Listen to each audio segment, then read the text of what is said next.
Hello, everyone. Welcome back to the channel. My name is Marj Ali, clinical audiological scientist and founder of Heureka OS. This is the 17th audiogram that we will be simulating for you today, and it's a case we have not seen before, sent to me by DM on the Facebook group, and it's relating to a condition called otosclerosis. So, otosclerosis is a unique condition affecting the ossicular chain, which is the three bones connected to the eardrum. The smallest bone in the body is this one here, called the stapes, and it results in bony growth and it obstructs the natural flow of sound into the inner ear. So, an otosclerosis case is unique in the sense that it's one of the rare forms of hearing loss that can be treated by surgical intervention. And this individual who sent me the audiogram actually sent me two, one before the operation, one after the operation. So what I'll do is I'll quickly bring up the pre-op and post-op audiogram. Okay, so this is what we're looking at post-op and pre-op. So the before the operation, the audiogram was where you see highlighted in green, and the left ear, as you can see, is lower than the solid blue line. So the hearing was actually worse in the left ear. And on the right side, interestingly enough, the actual hearing was better before the operation than after. I don't think the operation had an impact to that. I think my guess would be that it was just a natural deterioration on the right side.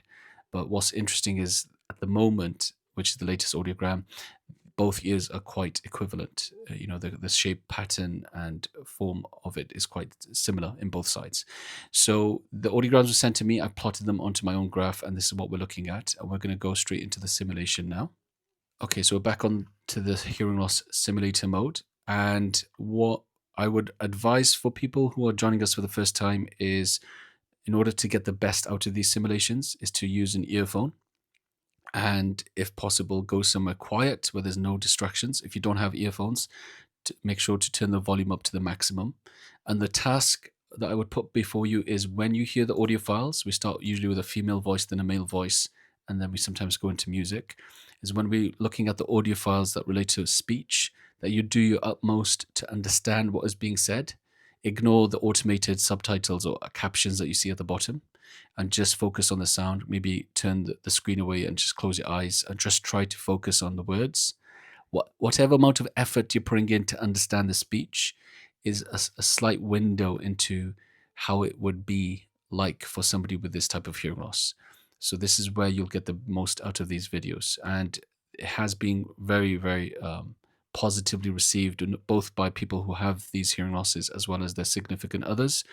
And the feedback has been very positive in terms of spreading awareness and understanding of what is otherwise an invisible condition. So without any further ado, we're going to start with the female voice. If you see this highlighted at the top there, that is the right side. That would be flipping over to the left ear. And then when you see that, that's when we are in the simulation mode. Okay, so we're going to start with the right side. We're starting with the female voice, and here we go. The roster of Nobel laureates is studded with the names of great and deservedly illustrious persons. Some dreamers, some men of action, a few true geniuses. But there are giants missing from the list. For example, the most fundamental contribution to the physical sciences that has come out of America was the work of J. Willard Gibbs, professor of mathematical physics at Yale University during the last quarter of the 19th century. Gibbs had no laboratory. Okay, so that was interesting. Definitely a deterioration in the audibility, the volume, the quality. So it wasn't that you could tell that there was certain nuances that were difficult to pick up on, and also the clarity. The clarity was actually there. You could hear some of the clarity, and that's owing to the fact that the high frequencies are going upwards here, and the speech banana is there. So it's just below the speech banana, whereas the distance between the line on the left ear and the speech banana is greater. So there's actually more of a hearing loss happening on the left side than there is on the right side. So we're going to flip over to a male voice for the same ear, the right side, and let's see the differences there. So let's start by simulating. We're just focusing on the right ear for now. We'll move over to the left in a moment. So here we go. No recurrent event in the intellectual world is so avidly awaited by so many people as the annual announcement of the Nobel Awards. No formal honor conferred by man carries such distinction as a Nobel Prize. The awards are presented on the 10th of December, the anniversary of Alfred Nobel's death. The Peace Prize is given at a formal ceremony. So what you would notice there is, again, audibility issue. Clarity is actually a bit worse for the male voice, and struggling to work out what is being said. You can hear if conditions are optimal. If you throw in any background noise, it's going to be very, very challenging, very difficult. Perhaps female voices in this particular case on the right side would be easier than male voices, but that would vary from person to person. It's not, as you know, everybody's got a unique voice. These are just generic terms that we use. Now we're going to go over to the left side, and I think it's going to be different. We'll start with a female voice, and here we go. The roster of Nobel laureates is studded with the names of great and deservedly illustrious persons. Some dreamers, some men of action, a few true geniuses. But there are giants missing from the list. For example, the most fundamental contribution to the physical sciences that has come out of America was the work of J. Willard Gibbs, professor of mathematical physics at Yale University during the last quarter of the 19th century. So for the left side, a lot quieter than the right, and especially the clarity. The clarity is a lot more impacted on the left than it is on the right. There's a lot more focus, concentration needed for the left ear, to the point that you almost feel the strain on the brain to work out what she's saying. So this is the distinct difference between the left and the right side. What will be interesting when I move over to the male voice is I think we'll have a similar situation. However, the compared to the right ear and the left ear is there may be audibility there with the male voice on the left side, but the clarity will be impacted. So we're going to see that in action now. So let's go to the male voice. Here we go, and take it off simulation, and then we'll flip it over to simulation in a moment. Okay, here we go. No recurrent event in the intellectual world is so avidly awaited by so many people as the annual announcement of the Nobel Awards.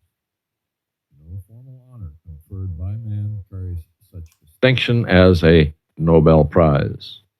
The awards are presented on the 10th of December, the anniversary of Alfred Nobel's death. The Peace Prize is given at a formal ceremony in Oslo. The physics, chemistry, physics. So as I said, a lot of strain to work out what is being said. Quieter audibility is slightly there, but there's the problem of clarity on the left side in particular. So this is very interesting in both ears. We'll now do music and we'll close up. So we'll go for soft music today, and we're going to start from the right side, and here we go.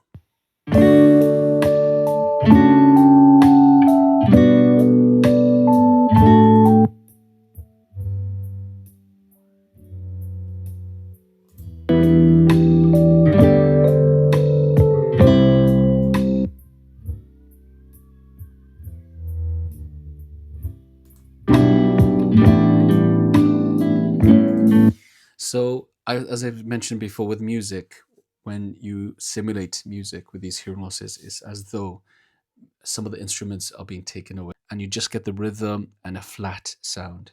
People who naturally enjoy listening to music, hearing loss is very challenging. And even with hearing aids, anybody that listens to music with hearing aids, they'll notice that it's not exactly as it should be or could be, and that's owing to the fact that hearing aids are focusing on speech clarity more than music. There are certain settings that can be done to enhance music, but it's always going to be a challenge. So now we're going to go to the left ear and do the same. I'll start from the beginning. Here we go.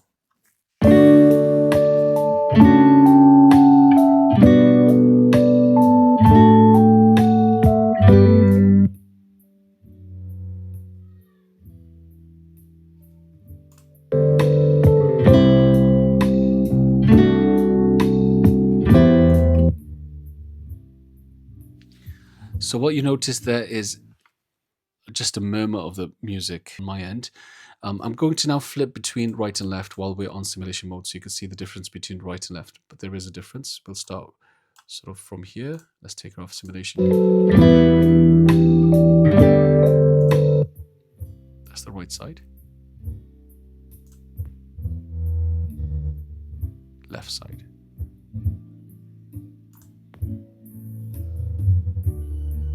Right. Yeah. So if you listen very carefully, you'll notice what I mean by instruments are taken away. and you feel that from the left ear versus the right side. So I hope that was useful and interesting. If you have any questions about otosclerosis and anything to do with that, I'll be more than happy to answer those questions in the comment section below, and we'll catch you in the next video. Take care. Bye now.